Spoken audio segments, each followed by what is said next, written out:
Hello, YouTube.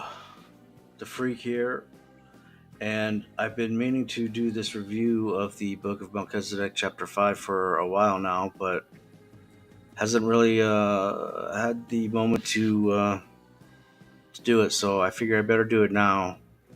It's a little bit longer chapter, and it's pretty intense. It's the love chapter, I would say. I coined it the Jack Talcott chapter. And quick background, the Book of Melchizedek is a Dead Sea Scroll, and it's about 9 chapters. It is titled The History of the Universe. And a real quick recap, chapter 1, we have the creation, we have creation of Lucifer, we have the actual fall of Lucifer, or actually what we have is the explanation of the dark abyss, and the whole history of the universe of what God was doing. This is all pre-mankind, and then chapter 2 we have the fall of Lucifer, the rebellion of the angels, the alternative to the governance of God, which was the knowledge of good and evil as the governing mechanism of the universe. And then after that, we have chapter 3, which is the fall of. Actually, we have the creation of mankind, Adam and Eve, and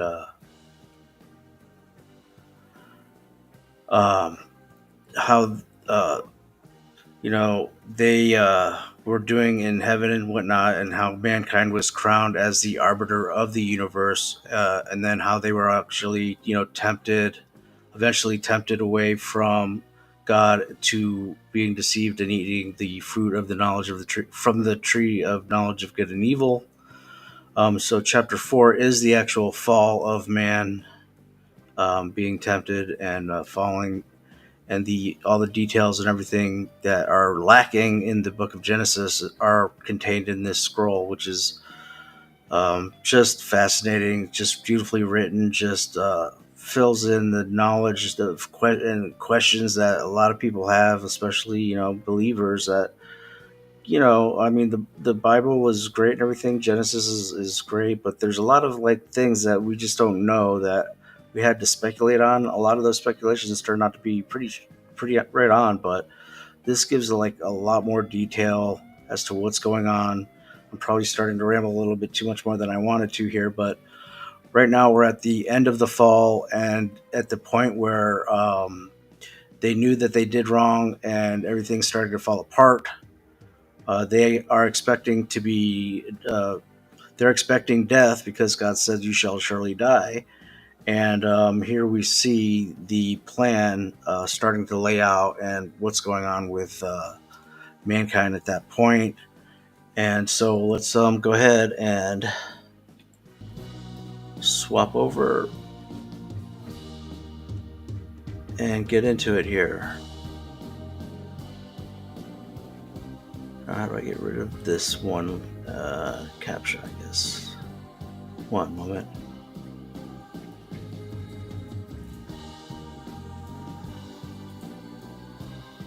There we go.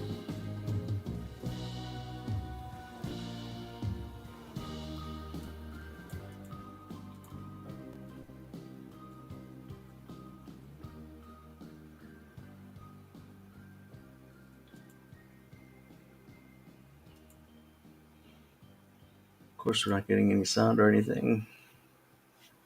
So let's see what's going on here. Okay. The terrible past painful steps. Sorry about this. These words, they remain too deep, seeking to decree, took.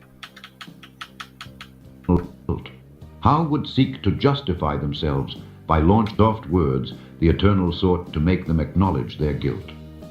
Only by recognizing their need, people said, "Children, these garments are insufficient." That's anti-contribution promise. After contemplating his children who, repenting, chapter 5. Here we go. Of salvation prompt. After contemplating his children, chapter 5. After contemplating his children, who, repenting, lay at his feet, the Eternal took them by the hand and gently raised. If rejoiced in being able to reveal to man, dropped the plan of redemption. With tenderness, Yahweh began to unclench them first the bitter results of his fall, saying, "Children, you have sealed the fate of all creation in the clutches of death. Disharmony already permeates nature, seeking to destroy it all virtues. The abyss into which you immersed for disobedience is too deep for them to be achieved by my mighty arm. So disconnected from the source of life, there remains more to man another chance after death." After uttering these words revealed a sad fate, the couple invited the Eternal to follow him. Downcast, Adam and Eve.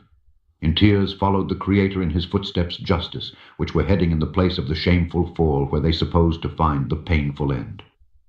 In this painful walk, sobbed to remember his past glory undone by ingratitude. How hurt them in the soul the terrible expectation of being reduced, along with the creation, the cold ashes in the darkness of that night of sin. As they walked, stared through tears the sleeping beauties bathed by the light of Yahweh, saw the innocent animals who were unaware of the great pain. Suddenly the couple paused, overcome by intense wailing. Her faltering steps had led them to be with a lamb, the most beloved pet. His little eyes of tenderness would also fade. Wiping tears them, the Eternal commanded them, "Take arms the innocent lamb." Wrapping it close to the chest, accompanied silent footsteps of the Creator to reach the top of Mount Zion, the place of shameful fall. Contemplating there the remains of crimson fruit, they came with haste to mind the memory of the divine sentence, "The day you eat thereof shall surely die." The terrible moment had come. The guilty man should drink the bitter cup of death, succumbing hopeless. Aware of its destruction, the couple realized with horror that the hands that brought it to life now wielding a cleaver-sharp stone. Trembling, fell down and waited for the fulfillment of the just sentence. While muted by fear, Adam and Eve waited for the blow that would reduce dust, felt the soft touch of the divine hands that rose to a new life. The conviction, however, would be on a replacement. Okay, so we see the walk of shame, I guess you could say, or the walk to their certain death, and they don't know what to expect, right? This is the fall. This is what happened right after the fall, and it's pretty intense because they're starting to see things like right away start to decay in the physical. I guess you could say this was the transition from the spiritual realm into the physical plane, and into the earth. There's a verse in the Quran that says, go down from it altogether, talking about Satan and Adam and Eve. And there's a point where there's a transcendence from the spiritual realm into a kingdom of like the material world that we're in now, and that happened after the fall. So this is when the first actual conception of any kind of evil or death, specifically death, was a concept that was actually that could be conceived in the mind of mankind. And so it's really interesting because like this is a mind concept and it affects like the reality that we're decoding as we are moving along through life. The whole knowledge of the tree of knowledge of good and evil. Until that point, excuse me,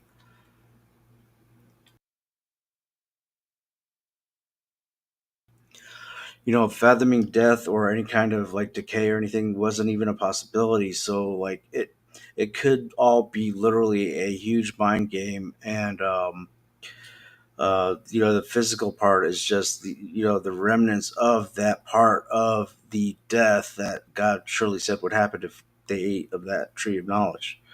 So anyhow, let's continue on here. I just want to say also real quick though that this book is or this scroll or whatever you want to call it was found, with the Dead Sea Scrolls. I think it was like Cave 11 or whatever, which is a lot of stuff came out of there. They're still compiling a lot of stuff out of there.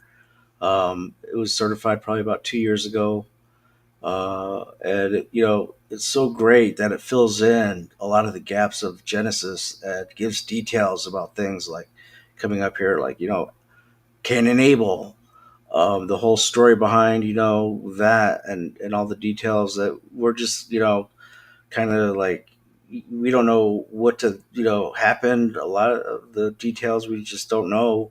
Those are you know those are definitely filled in the backstory, stuff like that. And here in Adam and Eve and the previous chapters and all the details of what happened, and how Satan and why Satan like would even try to even deceive them, and what did he care?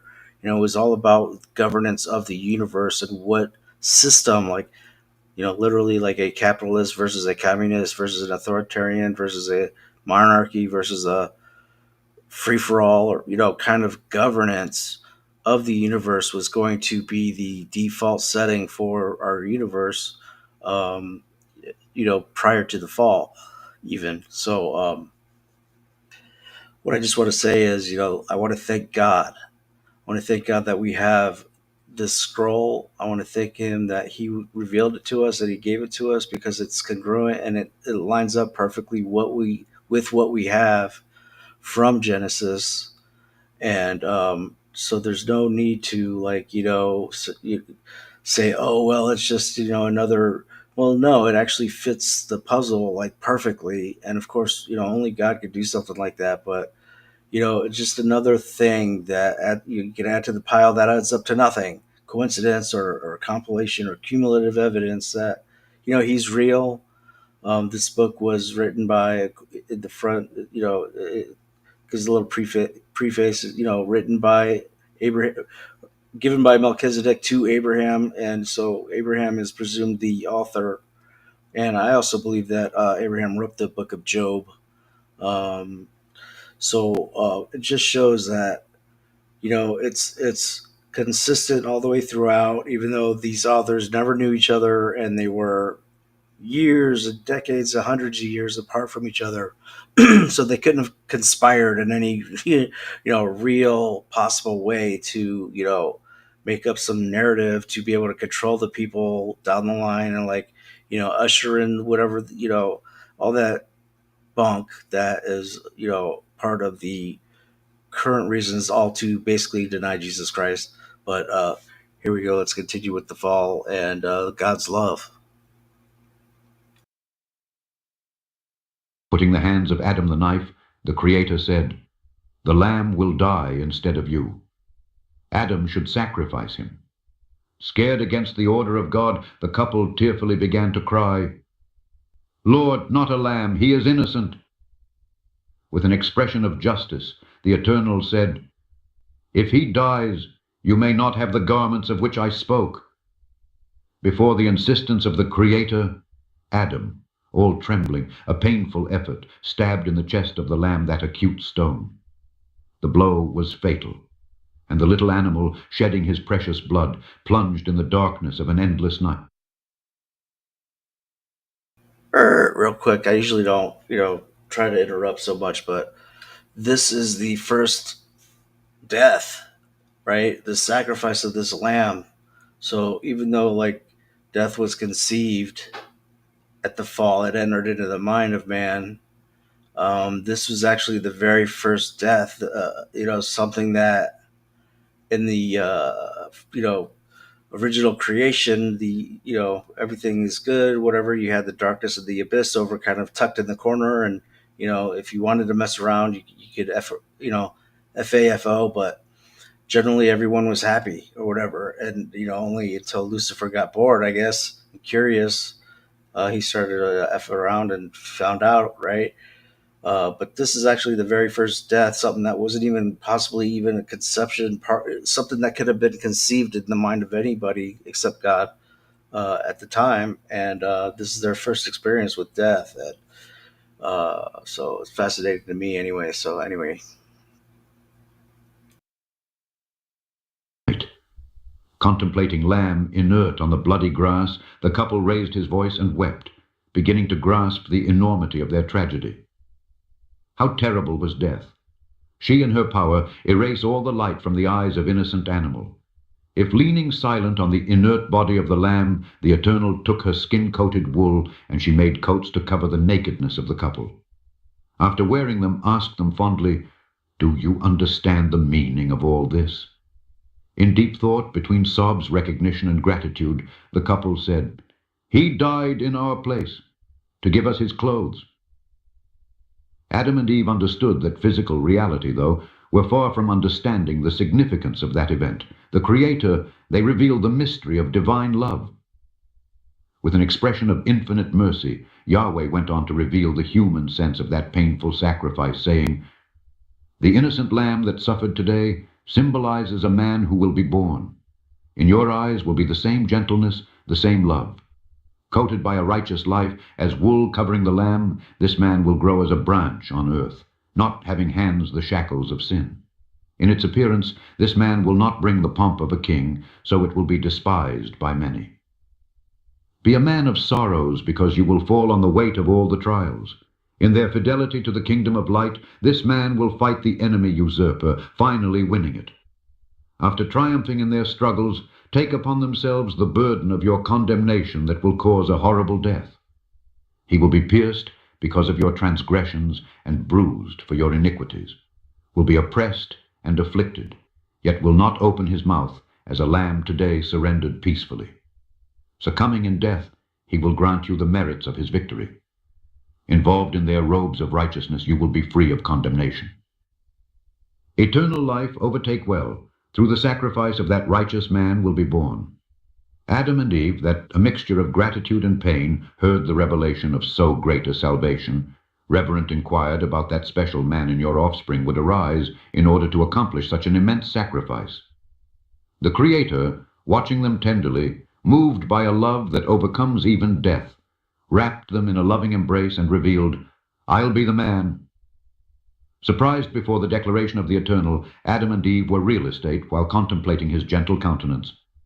Understanding the meaning of the tremendous sacrifice, fell at his feet with tears and cried, "We are deserving of death, Lord, but thou art innocent, must not suffer in our place."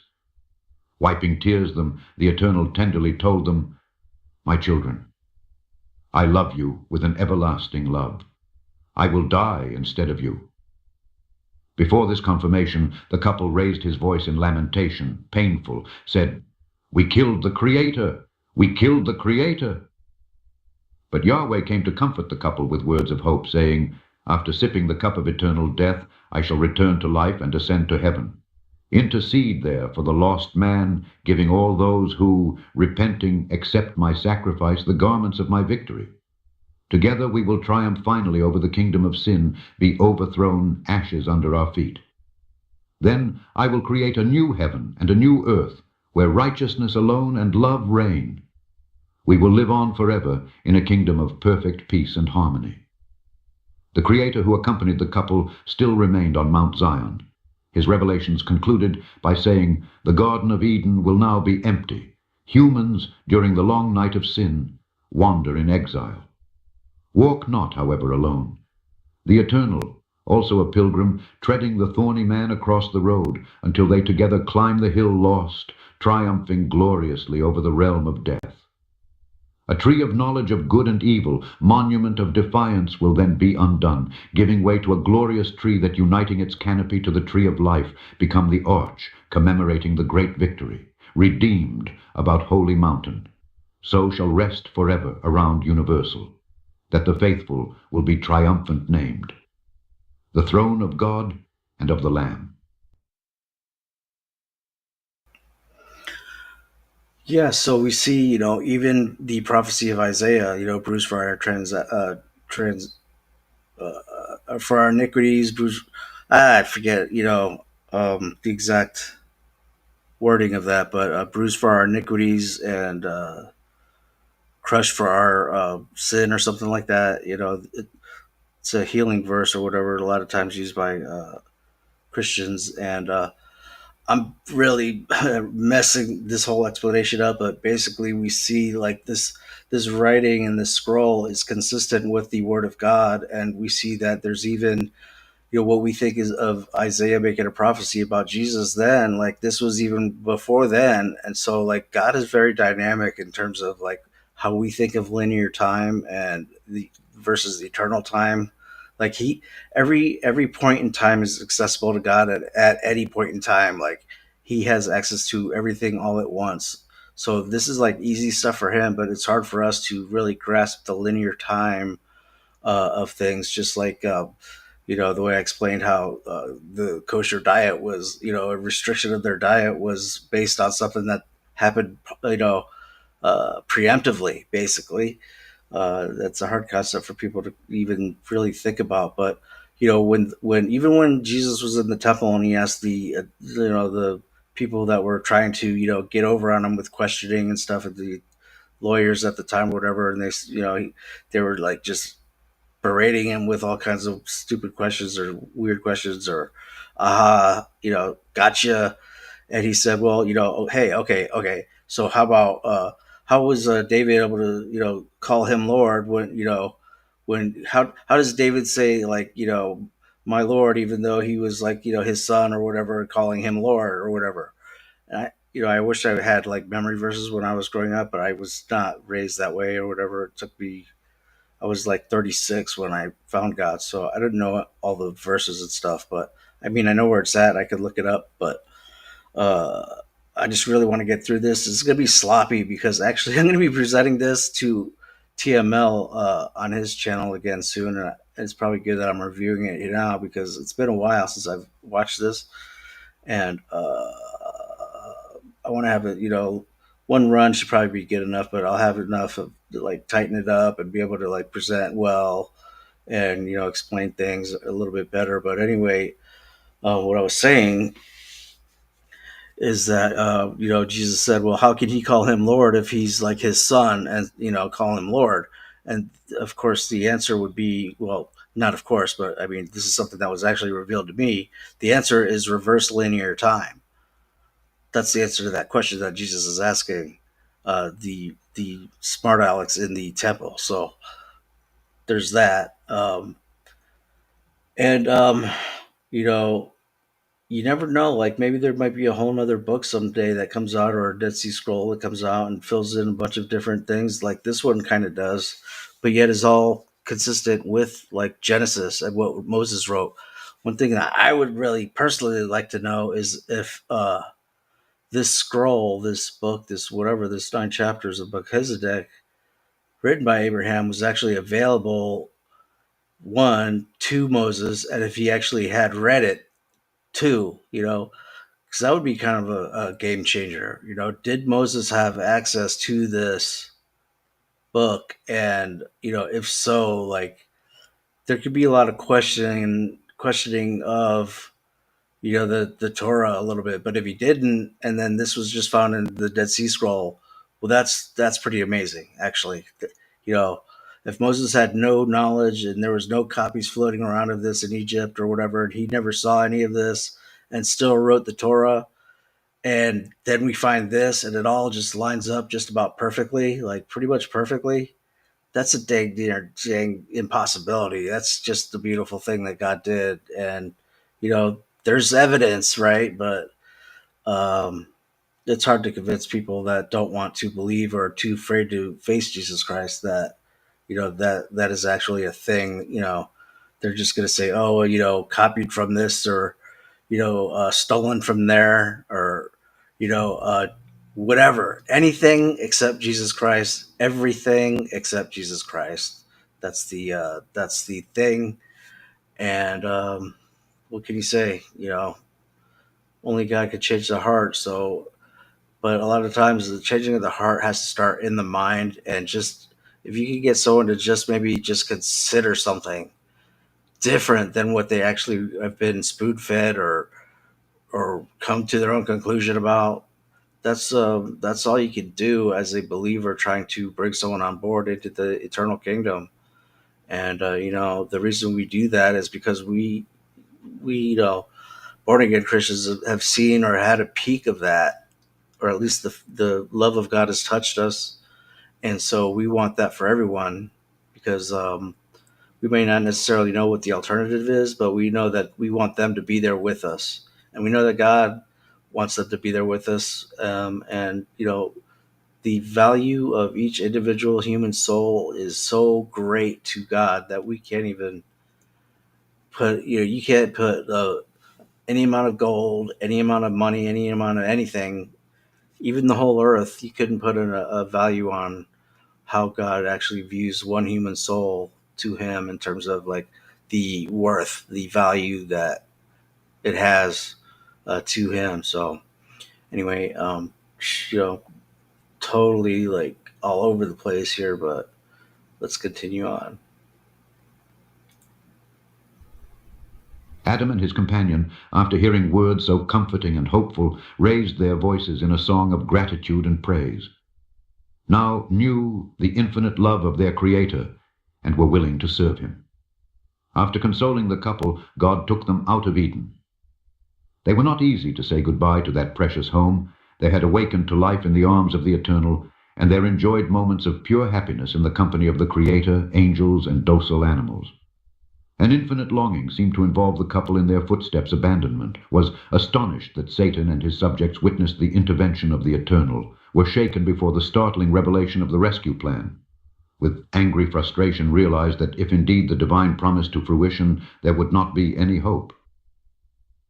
After reflecting on all that had happened, a great anger came over her heart, was unwilling to recognize the redemption of mankind, would make every effort to retain it, along with the kingdom given to him.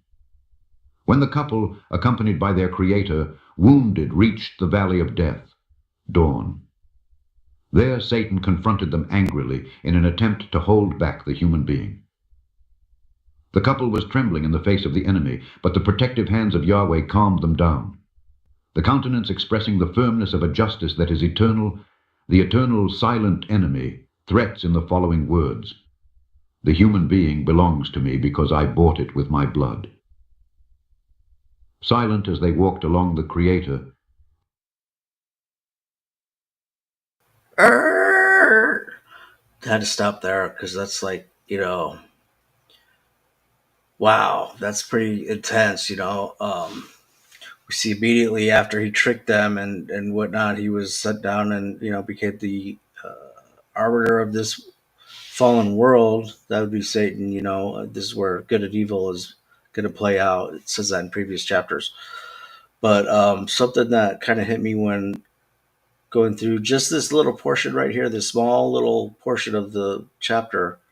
Earlier this evening, I was on Breakfast Tacos, channel with some atheists and on their panel and whatnot, and some questions about God's manifestation as, say, a rock or a pillar of smoke or a pillar of fire or angel of the Lord or Jehovah this or Jehovah this place or Jehovah the blessings or whatever or Yahweh. I mean, just in this little bit here, we see like God can manifest it in many different ways, even though He is just what God, Creator, we see Eternal One, we see Yahweh. I think is also there. Yeah, the top uh, portion of the second page, the third line down, Yahweh calmed them down with His hands. See, like Yahweh, in the way He's depicted in this book of Melchizedek, is He's the eternal creator, which are like kind of three distinct things in this book. He's the eternal creator in a kind of human form because you see that he has hands. He sits down on a throne earlier in the book. So Yahweh, going to like what Kurt was saying, like he was trying to. God manifested a lot of different ways. Like, so Yahweh is like not the evil whatever thing that the demiurge. I don't know. There's a whole lot of stuff of like they they will muddy up the water to eternity just to avoid facing Jesus Christ. Okay, but essentially Yahweh seems to be a human form or a humanoid formish, a semi-humanoid formation of the creator eternal one, which doesn't necessarily have a human body because he's not human. He's the light. He's the spirit. He's all those things that he describes in the Bible. That defines himself. I saw him. He looked like a exploding star. The source of light, the center of everything. And So there's really no like bodily, especially a human bodily form. It was more just like an explosion of light happening in real time, like constantly. And Yahweh may be just kind of the first kind of formation of a humanoid type of body, I guess you could say, but not necessarily body that interacts, directly with, say, what's in front of him, like a throne, sitting in a throne, or protecting, or letting them lay on his bosom, or when they would take naps or whatever they were doing. And so, like, he's that form of the God, the original originator, the source of everything. Okay, so I just wanted to point that out because, like, you know, um, it gets complicated when you're talking about God in this way because, like, they all want to have one thing that's God. He's just one, and this is his one name, and this is his one way, and this is his one word, and this is his, and it has to be that way because I have to have my God in a box, otherwise it's not the real God, and your God is false if he's not this thing. And it just is not like that. That's just mankind putting God in his own box for his own reasons, like for whatever reason. But you can't put God in a box no matter what. Like, he's like super dynamic. Like, you can never pin down God ever. Like, he's always going to have a way out, and he's always going to be there.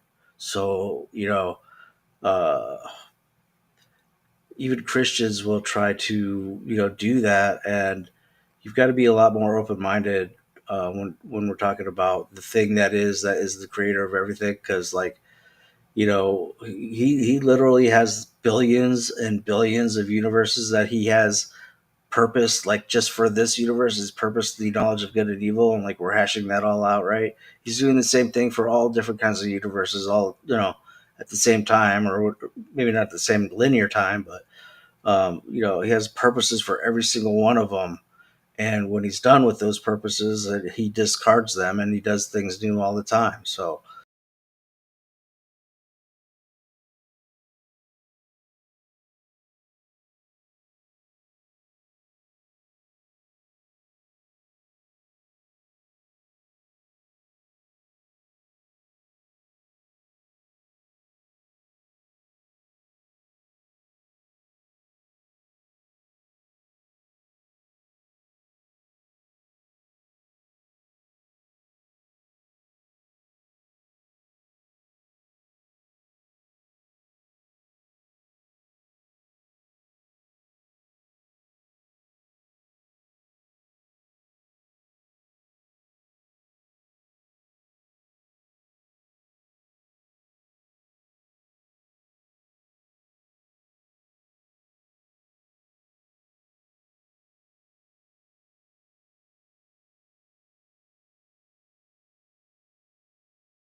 you're under it, subjected to linear time like we are, everything else.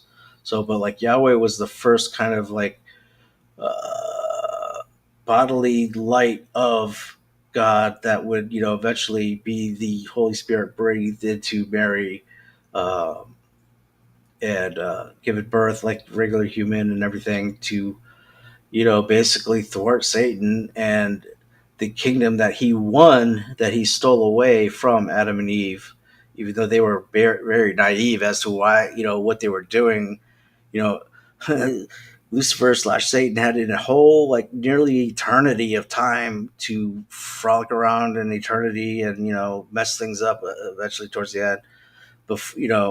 Try and submitting his form of governance to be objectively like considered uh, a possibility, and God had to honor that request in order to be the most just. But Adam certainly didn't really know that fully and didn't have the time or maturity to understand what the hell was going on, between these two things. He only kind of heard about Satan and heard stories from other heavenly bodies or heavenly angels that would come and tell him, these things, but he never really kind of had a direct experience with the once light bearer called Lucifer, and so he kind of got bamboozled. It was kind of a bamboozlement or whatnot, but you have to say that this is probably all part of God's plan, because the fact of the matter is, good and evil are being witnessed and established by our testimonies here on earth. And so all throughout eternity now, the full knowledge of good and evil is known, and it could be referenced, and it could be said that, yeah, go to this place at this time at this location or whatever, and say that is the right there. We will be able to go back in eternal time. We'll be able to go back to this specific point in time and say that is the judgment of this particular situation, right? So when we're creating in the kingdom of God in heaven, when we're doing our creations or whatever we're doing, we're going to be able to reference by the establishment of our testimonies of through the lens of good and evil here, of what is good and evil, so that you won't want to, or you won't be able to say, I'm going to create something that's evil again, because you won't have that desire, first of all, and you wouldn't want to do that because it's all been done away with now. It's all very complicated. It's kind of, I'm sounding probably crazy, maybe in a way, but maybe making sense in a way too, I hope. But um, there's a reason and a purpose for everything, and I'm just glad, again, like this book fills in a lot of the different things. We see Yahweh kind of protecting us from Satan, who was the original.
I don't know.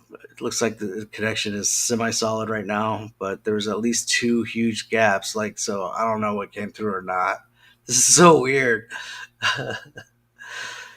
But anyway, exploration, the seeking of knowledge, the kind of craving of knowledge, the exploration part of, like, even like Columbus or whatever coming to the new world, is something that's innate in these rational beings, is definitely in mankind. And we see, like Satan had that when, well, Lucifer had that when he fell and became Satan.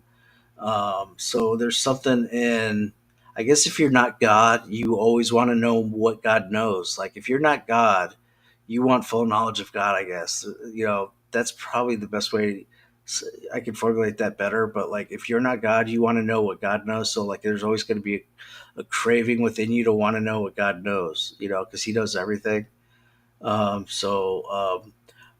I'll just say real quick that once you meet Jesus Christ and you know Him, like the anxiety of not knowing things, um, and which is actually something that I don't know if it is that way for women, but for men, like, we want to know, like, everything. Like, we want to know the reason for everything. We need to know the reasons why for a lot of different things, and that shit will keep you up at night thinking and tossing and turning in your bed, especially as you kind of are, like, as you get older, and you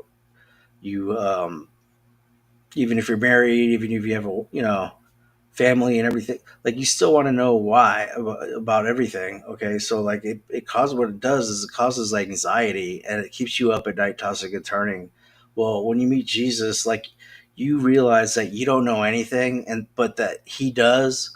And so it gives you comfort knowing that he know it gives you comfort knowing that you know that he knows what the hell he's doing and that you don't, but you're okay with that now because like you know that he does. You know that he knows everything and that he knows you.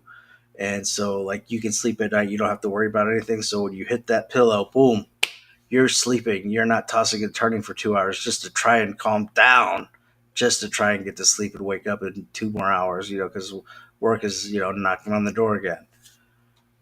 You love that and you know it. Adam and Eve watched with sadness the death of the printed signs that nature once so full of life. The beautiful flowers that had blossomed to exhale aromas eternal hung withered now. The birds, which hailed with joy in each dawn with their trills, flew far away, so sad-sounding songs. Everything was changed in nature. The knowledge of good and evil did not bring any good to the universe, but an intense spiritual and physical conflict. Before the devastating consequences of his fall, the couple, won by unutterable sadness, prostrated, repented, and wept bitterly. Yahweh, who also apologetic for pain, contemplated the bleak scenario, sought with words of hope, comfort them. He told them about the new heaven and the new earth that one day I would, where peace and love return to reign in every heart. Ali would live always together, not bringing the forehead the marks of sorrow, but crowns of eternal victory. Ali, wipe away the tears from their faces, and those never return to moisten your eyes. Bolstering Adam and Eve in their footsteps, the Creator led them through a valley wounded until they reached the foot of a hill, climbed it in slow steps as they exchanged words of encouragement and hope. His feet finally reached the soft grass that covered the top of that hill spacious. It was about that place that the couple saw every day the sun declines, bathing the sky and valleys bright red like the blood that gushed from the breast of lamb. Turning to the eastern side, the couple, in a mixture of pain and longing, gazed at the landscape far from the past that involved so happy.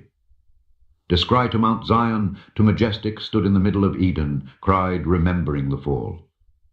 How weak were. The sun was declining in their journey, announcing the arrival of a sad night, the first outside of paradise.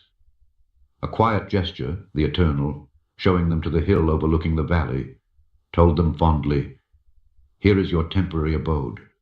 Paradise here can ye behold that for some time remain on earth until it collapse to its place of origin within the heavenly Jerusalem. There, protected by justice, await the dawn of victory. When that big day comes, we will return together to Zion, where we will be crowned in glory, a kingdom of eternal happiness and peace. After saying these words, Yahweh ordered the couple to build there an altar of stone, on which each week, the night before the Sabbath, should sacrifice a lamb by the memory of his sacrifice. As a sign of his presence, and to make sure that their sins would be forgiven, he kindled a fire on the altar, which lasted all night until utterly consumed the sacrificial offering.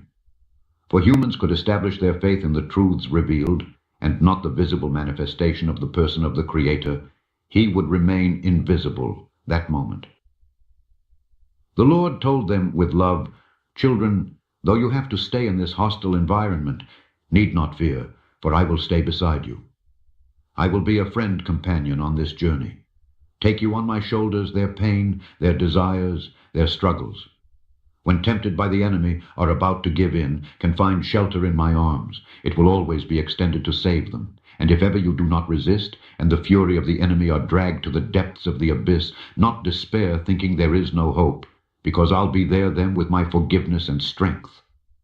Always have in mind the significance of the garments received from my hands, for they speak of the redemption that belongs to man.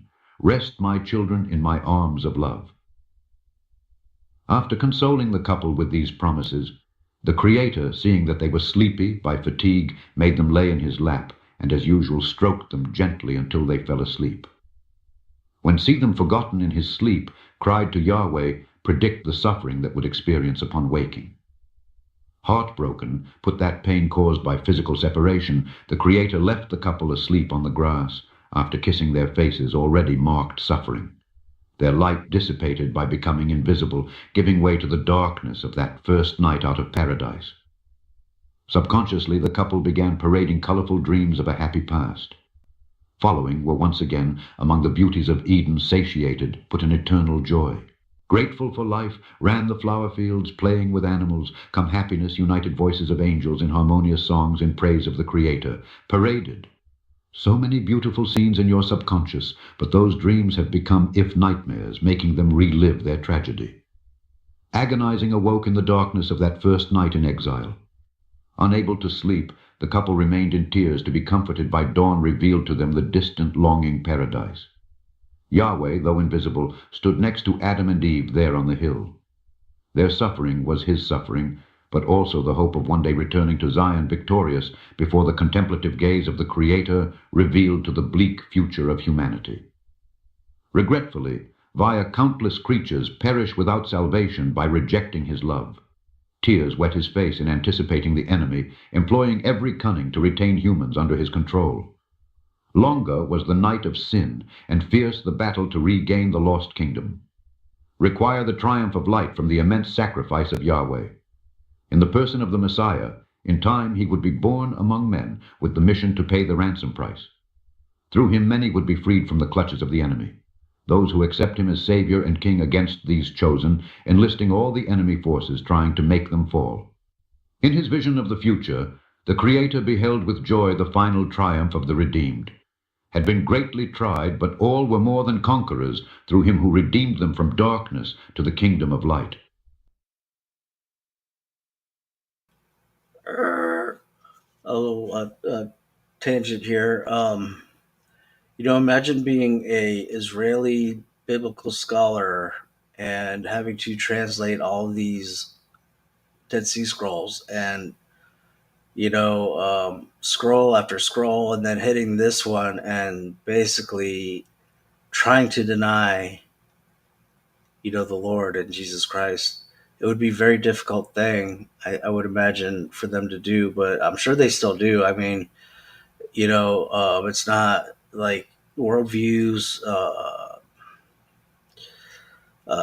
so foundational to humans. Id, as Freud called it, like the ID, the id of a person's grounding or foundation. It takes a lot to really break through that. But the thing is, like for a lot of Jews now, they're having to literally deny Abraham in order to keep their Jewish identity. So they've abandoned Abraham at this point, even though he's like the one who birthed the one who gave birth to the 12 tribes. A lot of Jews, because of this scroll now, are only identifying as being the out of Egypt, Mosaic, Moses Hebrews that that then went home to Israel. That's how like intense a lot of this stuff is like that comes out of the Dead Sea Scrolls. Like literally, a lot of these. I don't know. I guess I don't know how else to say, but like a lot of like Messianic Jew believing Hebrews or Jewish people who have the wrong conception of what the Messiah was, or what he was supposed to be, or what he was supposed to do, or how he was supposed to end up, and what he was supposed to do for them, are literally having to deny Abraham at this point because of the scroll and just the sheer details of Yahweh becoming the man, the blood sacrifice, the other things, the freeing, the savior, the all these different things that are go against the traditional misinterpretations, as I call them. Well, they are. They're misinterpretations of what they think the Messiah is or should be or will be, because of what their expectation is. But if you look at it from God or Messiah's point of view, you know. Even in Ezekiel, we see it says that these are stiff-necked people, meaning they're stubborn and they're self-righteous and pious, and they will try to be righteous, I guess you could say, or holy or righteous by doing, works, or having the social status of being a righteous, doing works kind of thing. It's a physical, it's a, the flesh thinks that it can earn its own salvation by being a good man, quote unquote, or a good woman. It thinks that it can determine its own destiny or outcome by being a good person. Okay, but the problem is the flesh could also, at the same time as you thinking you're a good person, it can justify any shitty thing that you do. Like, you could literally like do something like the worst or whatever, and somehow, some way, your mind and your conscience is going to justify that somehow, so that you can continue on living. I guess with your ego and with yourself to be able to carry on. Otherwise, you actually, that's the point of what people will usually repent and seek the Lord at that point. But most of them don't. Most of them will always keep continuing to try and saddle back up on that horse, and just keep going in their flesh because they don't know any better. And that's really the ego breaking that point where God will come into someone's heart. Um, but I just think it's fascinating how far the Jewish people, or who claim to be Jewish or whatever, who like are literal like studiers of the Hebrew, the Paleo Hebrew, have like literal like records of lineage showing that they are a Levite. I'm thinking of one in particular person that I know on the YouTubes or whatever that I thought was cool, but it's turning out to be a total pissant piece of garbage. But anyway, I still honor him because he is an Israeli from the tribe of Levi, whatever. So he says, or whatever. Doesn't believe a dang word of it, but still knows every bit of it. Right? I mean, it's crazy. It's so crazy. But they will literally now they this scroll literally puts them in the position. They have to literally put in this position that Abraham is fake. Abraham wasn't real. Abraham wasn't whatever, right? Even though they haven't thrown away Melchezedek yet, right? But Abraham definitely was not a thing or whatever. And like, so now their only identification as Hebrew, Israelite, Hebrew, whatever, and I'm not saying that the Hebrew Israelite, the African or the black people and we see in America or whatever are part of that. I'm not saying they're not part of that, or they are. I'm just saying that Hebrews in general, when they read this and they want to deny Jesus Christ, and they have to deny Jesus Christ because they just have to, because they're not Christian and they just hate Christians that they stole, that their cultural whatever, for whatever reason they want to or have to or must deny Jesus Christ. This scroll makes them have to deny Abraham now. And how screwed up is that? Like, literally, you'll change your whole identification and everything to deny Abraham just so you don't have to face Jesus Christ. I mean, is that not effed up or what? It's totally effed up. But I'm telling you, that's the reality. Like, that's happened. Foresee the sufferings. After that would come the big fight. The Eternal extended the plains, looking captives, contemplating there the rebel armies willing to fight. The purpose of these armies was hold again of the human, which was sealed the right to rule over the universe. Contrary to the nature of the Creator is war, but for the defense of his children was willing to use his power. Their strength, however, would only be employed with justice. Whether humans refusing the protection offered by the sacrifice of the Messiah, Yahweh could do nothing to prevent it from perishing in the claws of the enemy. Adam and Eve, however, had repented of his great sin, receiving the mercy of Yahweh garments of salvation, symbolized by the skins of the sacrificial lamb. Justified by delivery of the couple, the Eternal called his mighty armies to battle. Prompt obedience in the hosts of light broke through outer space towards earth, which strong wall surrounding the hill, carrying that treasure redeemed by the blood of the heavenly King. When humans had given in Eden the duty to take care of nature, preparing beds for flowers, fruits harvested for food, drove the animals in their innocent life, training them to be useful to them. These occupations had been for them to sources of development and pleasure. now, despite the adversities, should continue performing this duty. His work itself performed according to the orders of the Creator, as many would nullify enemy attacks. Our first occupations of the couple that morning brought them revelations of the great love of Yahweh, hitherto unknown. Gather the stones to build the altar, experience the pain of wounds that gush blood, as well as the fatigue that is undermining sweat. Sensing and contemplating all the flesh, the Savior loved more, for whom the altar built foreshadowed larger wounds that shed all his blood, as well as fatigue that would undermine all the sap of his life. Gaze of longing and hope, the couple from now on never would land in Eden away without first discerning the altar of sacrifice.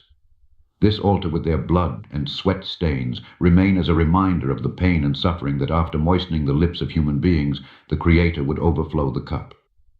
After contemplating putting long paradise of eternal life that extended far beyond that dark altar of death, the couple experienced the sweet relief of rest.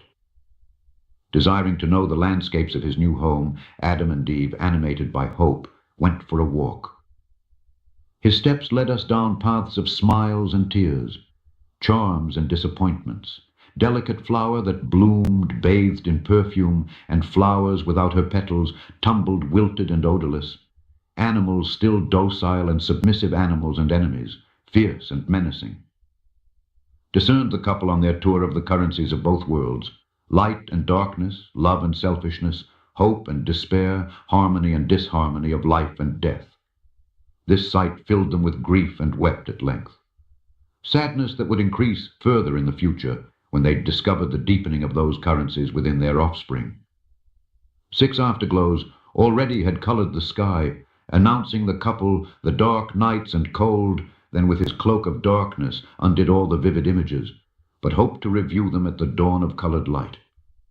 Now approaching the time of sacrifice, when the rude altar ablaze in her blood to put justice would cry. Otherwise they offered him the offer, surely explode, involving the whole world with its flames. No longer would then dawn, no hope of Eden to bloom. How precious blood! Blood is life. Life is light. For a being that night would become eternal, without dawn. This should be taking the blame around the world, giving your blood to the rude altar.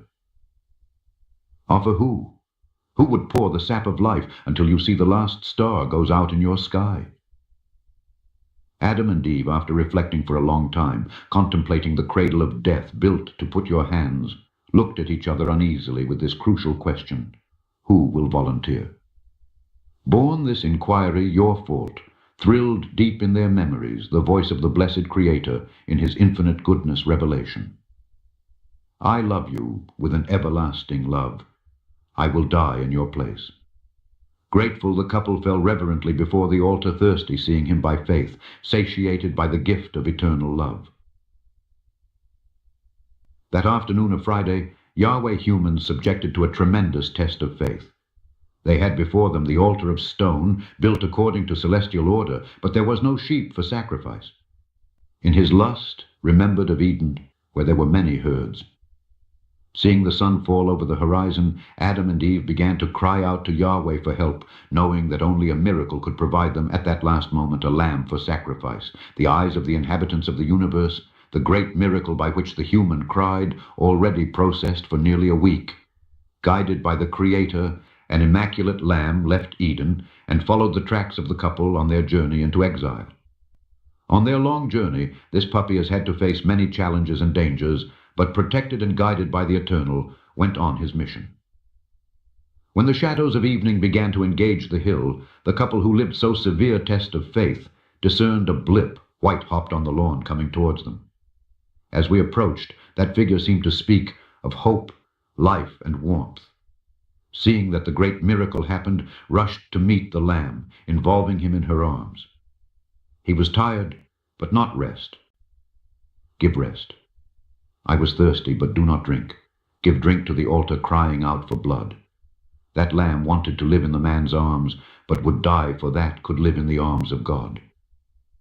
It was a perfect symbolism of the Redeemer that would leave his glory, come for the sinner. The darkness of another night, prefigurative, lowered slowly, involving the whole of nature in its prison. Their strength, however, would be broken before the human being by the glow of a special fire, lit by the hands of the divine forgiveness over the lifeless body of the innocent lamb. Everything was prepared for the painful blow. Act would erase those little eyes, gentle the last star of life, by soaking them in cold darkness of eternal night, darkness that generate light, cold that generate heat, death that generate life, undeserved gifts, fruits divine love, offered sinners' hands ready to strike. Amid the silent night, the altar crying, the sad man exclaims, while the lamb, dumb, does not claim to be extended to the death. The hands that built the altar rise now, not to stroke as before, but to hurt, bleeding the price of forgiveness. Just a gesture, nothing more, and the star will erase forever the innocent eyes, making them shine in a guilty face, light of salvation. Adam, shivering in mourning, hesitate, kneel before the altar that no longer complains blood, but offers light, accepting the unmerited forgiveness. Rising, the couple contemplates at length the wounded body of the poor lamb, without being able to thank you for the wealth granted in exchange for her as blow. Bathed in the soft light of the sacrifice, Adam and his companion remained silent to meditate, to be overcome by a deep sleep.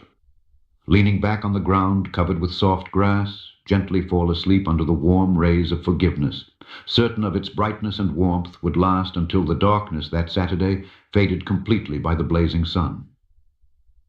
Lamb light, since it had been lit on the altar that night, remained in constant war with the darkness. By repeatedly grew in brightness, driving to a distant cold darkness, bathing the nature with its rays of life. Sometimes the darkness, bringing his cold wind, almost completely banned the flame. This, however, a great effort fed on the blood of the lamb, tossing his burning flame on high, flooding light and heat all that was around. Conflict between light born of sacrifice and darkness that night, the unclosed faithful of the universe many important lessons, truths that occupy their minds for eternity. That flame burning now in its glow, now buffeted by the winds of the night, the faithful saw a representation of the ancient conflict between good and evil, conflict that would spread relentlessly until dawn eternal. The eternal, the pledge of his future sacrifice, lit in the darkness, the light of truth, and that would be kept burning in the heart of the human being, by virtue of his blood would be shed for the remission of guilt. Against this light, the enemy hurl all the cold winds of wickedness in the hearts of many, banishing your sweet brightness.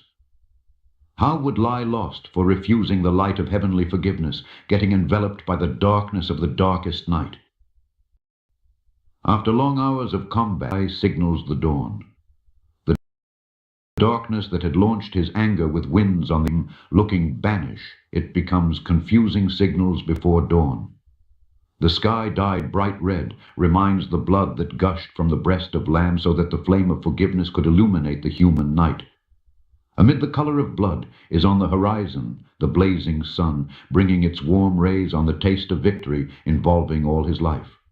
Dawn, in her wistful affection, caresses the distant paradise, taking his beloved in his bosom, morning breeze, the scent of nostalgia, a message of comfort and hope to the suffering creatures of the valley of death. Bathed by the warm rays and the breeze of hope, the couple awakens in another Saturday, whose symbolism points to the rest of the kingdom of Yahweh, the culmination of the great conflict between light and darkness. Besides that altar covered with ashes, Adam and Eve contemplate at length the longing paradise. Though distant exile, rejoice in the knowledge that the sacrifice of the Messiah will shine for them the Sabbath of Sabbaths, that of tears forever banished. Sun always shining in clear sky, lambs always alive to play the lawn, a day without evening, when there will be no altar covered in blood and ashes. Sigh for that glorious day when Yahweh will eternally be visible, leading brands in the hands of his infinite love for his children. Prior to the fall, the human being, as well as all the heavenly hosts, learned at the feet of the Creator, with patiently taught them the treasures of wisdom contained in the vast compendium of nature. Everything in the universe, from the tiniest atom to the greatest world, testified in her perfect existence of the character of the heavenly King teachings. Many, however, remained hidden in the pages of this great book in the run-up to the fall. They were like stars, hidden during the day, reveal its brightness by lowering the shades of night. Having nature captivates the enemy in an attempt to block the revelation of eternal wisdom, introduced it blurs of selfishness, destruction, misery, and death. I did not know that these would show smudges on the face of the depth creation of justice and love of Yahweh, leading the faithful to love him and reverence him even more. For the couple, as well as for all the children of light, the nature of the wound broke her veil, revealing new aspects of the Creator's goodness hidden until then. Adam and Eve, who were accustomed to everlasting flowers in heaven, those who have not seen them bloom, viewed them now appear in tender buttons amid threats of thorns ready to hurt. These tender flowers, without importing with thorns, exhaled sweet odors of praise and gratitude, never getting tired of pleasing environment. When buffeted by cold winds of the night, these flowers do not resent it, but offered her scent, which transformed the fury of the winds, breezes scented with a dawn. Moved by deep gratitude, the couple followed closely the ministry of love, those flowers that never tired of blessing, offering its beauty and fragrance as a relief to those who were injured by thorns rude. Those flowers, unpretentious and pure, after showing in his short life that forgiveness and love are stronger than all the winds and thorns, in a last effort to communicate joy, exhaled its perfume, toppling wilted and lifeless on the cold ground. Ali, forgotten, turned into meaningless dust that was scattered by the wind. Flowers of death. Yet it seemed failure. The couple revealed the mystery of rebirth of life. Dying, the flowers give life to the fruits that turn after serving food, donated their seeds, full of life. On the death of the seed, the miracle of life reborn, multiplying the trees with their flowers ready to repeat the teaching of love and sacrifice. The nature, so although tainted by sin, revealed the hidden mystery of the plan of redemption. Each flower blooming amid the thorns in his short life of love was a symbol of the Savior who would be born among the thorns of malice towards her perfume, comfort the hearts of the afflicted. Similar to flower, the Messiah, after proving that love and forgiveness are more powerful than all the winds of hatred, that truth and justice of the kingdom of Yahweh is greater than all the mistakes and injustices of the kingdom of the enemy, would pour the sap of his life, dying to redeem the guilty. Chapter. All right, so gonna summarize this, wrap it up here. So yeah, this is the love chapter. God shows his love to the fallen man. The Jack Talcott chapter of the Book of Melchizedek, literally like showing unconditional love for man. Even his first task of being in the fallen world and trying to usher in the Messiah, things like that, and the redemption of man. Like even the very first, or maybe it was the second time they had to sacrifice the lamb on the Friday night, they almost screwed that up right away. Like it almost didn't happen. They needed a miracle from God in order to make that happen. So he's there. He's there, like pulling us through somehow this like prison, as it is even said in the book, like of this natural unnatural place that we are born into and we find ourselves in. Like we have no clue as to what's going on, but this is definitely the place. Life and death exist at the same point in time, and good and evil both exist here in the same place and point in time. So the battle is here in terms of those aspects of uh, the eternal realm and God, and what ultimately will be established and judged, and moving forward in the creation thereafter. All of this is done and wiped away with, and all the lessons that every piece of possible knowledge that can be squeezed out of this universe will be squeezed out of this universe, and then it'll be tossed away. And God's always doing new things. We'll never be bored in heaven. That I can tell you for sure. The next chapter I can't remember. Let's have a quick peek here. 6.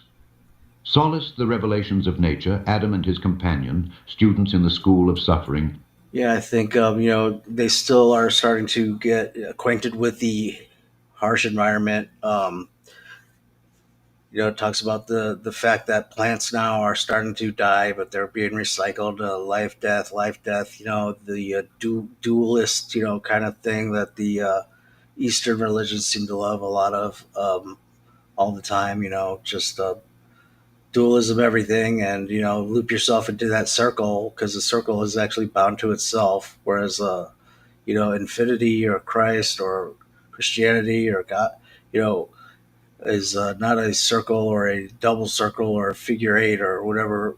It's actually a cross because the lines are parallel and they never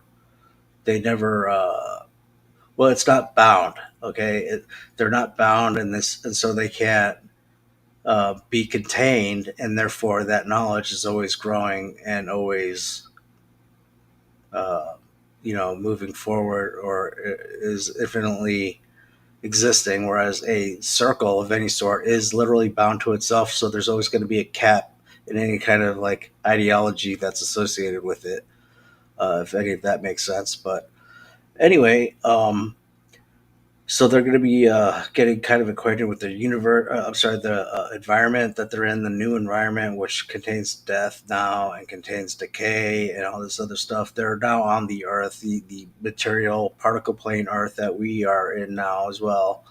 And then after that, a little bit, Cain comes along, and then Abel comes along, and that whole drama is revealed to us, and the reasons why. Like, people want to know, like, why did Cain murder Abel, whatever. Like, no one really kind of knows. Like, the answer to the Genesis is like, doeth thou well, or, good. But if not, sin croucheth at the door or something. Like, what the heck is that supposed to mean? Like, but that's what we're left with in Genesis. Well, this really fills in a lot of that story and reasoning, and like what the heck actually happened with the brothers there.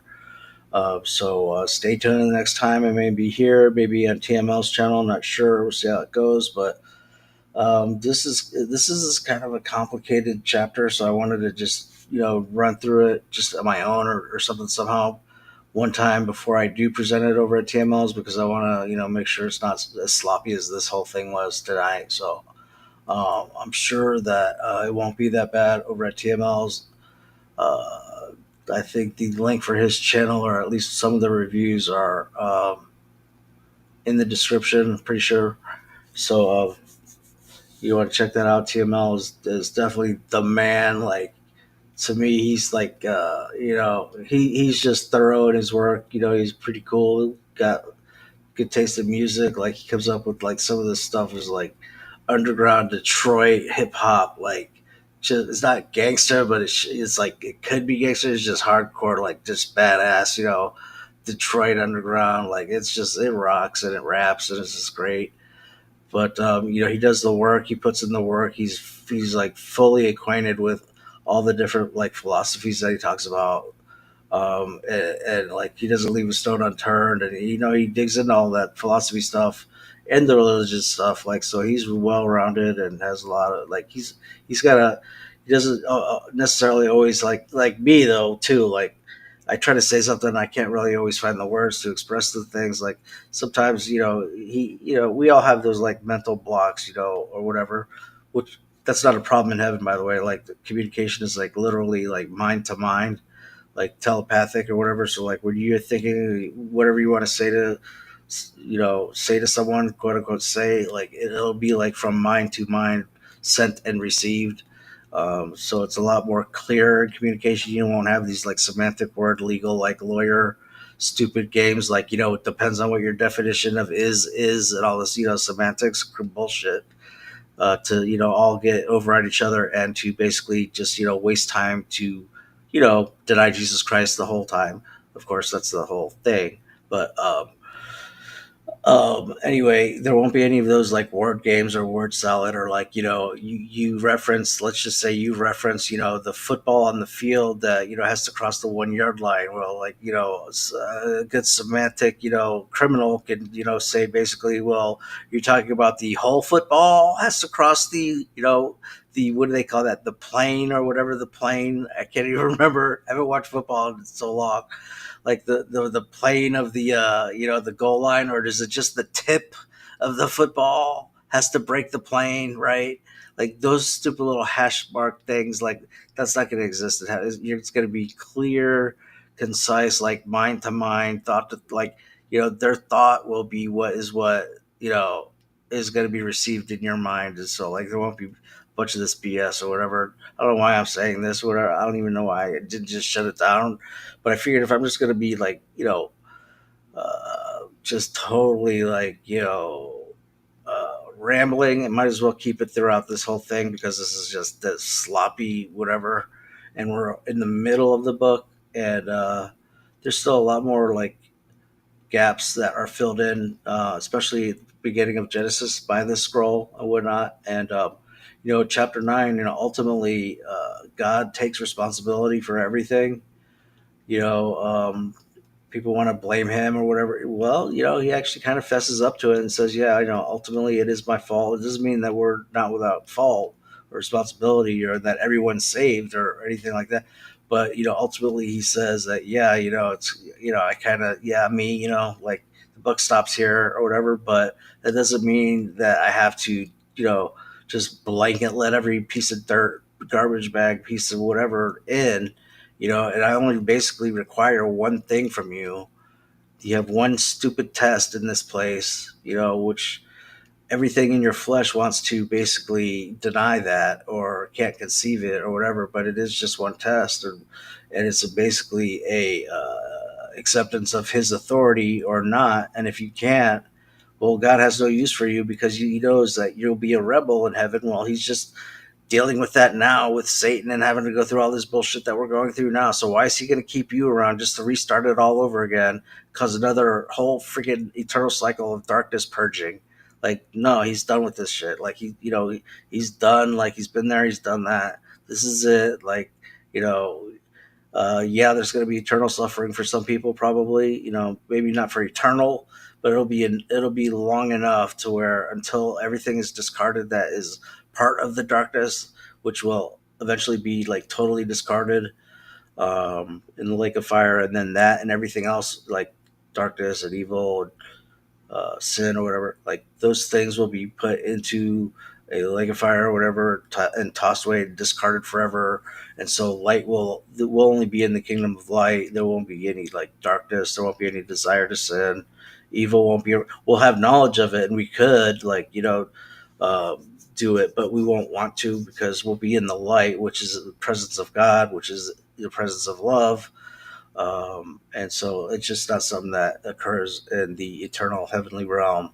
Now, if you want to go into like a physical body, a particle plane, and experience like life again as like a human form type, like your life or whatever, you could do that. But unless you know Jesus Christ and have that rank and authority or whatever to like do that, you might not have that option. But like you could literally go to a galaxy that is a particle plane galaxy and like kind of go in and out as you want. But most people, generally once you're in the presence of God, you don't want to leave. Even if you have like totally weird like desire, perversion for sexual whatever things, which is part of the biology that is binding and under the flesh of mankind. You could do that and go to like planet porn or something or whatever. But most people, once they are in the presence of love and God, they pretty much stay put, and they don't even have a desire for that. But I'm just saying it is possible, but most people won't. It's like it'll be boring by then, so like you won't even do it. But I'm just letting you know like everything's possible in the kingdom of God, with God.